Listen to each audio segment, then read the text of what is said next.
Oh, hi. What's up? So, we're gonna be watching me doing a lot of big jumps and like awkward walking around because today's video is about leaps and stuff. The two most common leaps that you see in ballet are the saut de chat and the grand jeté. The saut de chat, also sometimes called grand jeté développé, is the easier one. That's because you get to bend your knee when you're in the jump. The grand jeté is the trickier one. You gotta do that with a straight leg. You've gotta be able to do a split to do either of these jumps. If you don't have a split yet, I made a video just for you. So you can practice your split and then get back to these jumps.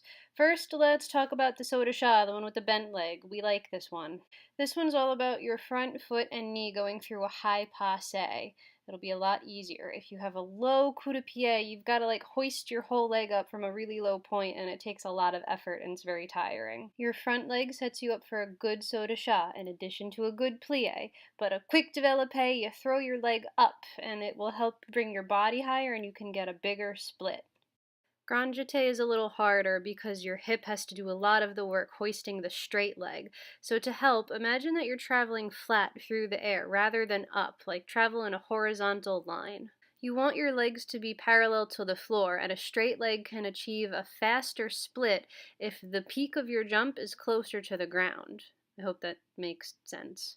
So if you're thinking of going too high up, if your jeté is too high, your legs gotta swing a lot higher to get parallel to the floor. It'll take too much time.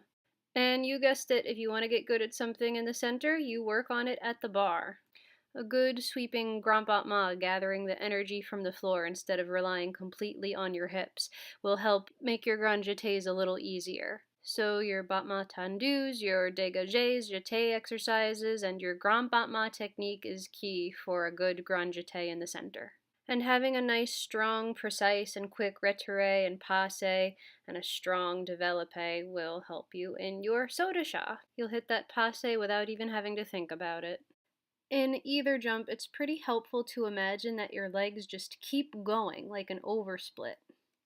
Your arms also help you. They should be well timed and coordinated with your jump. Your arms reach the highest point when your legs and your jump reaches the highest point.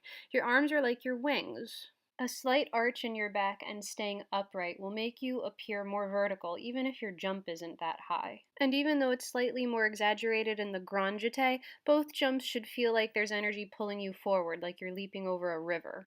And please remember to point your toes to avoid looking like our beloved biscuit ballerina. I hope these tips help you have more fun with your leaps. But I'm tired now. I actually don't have a lot of stamina for big jumps.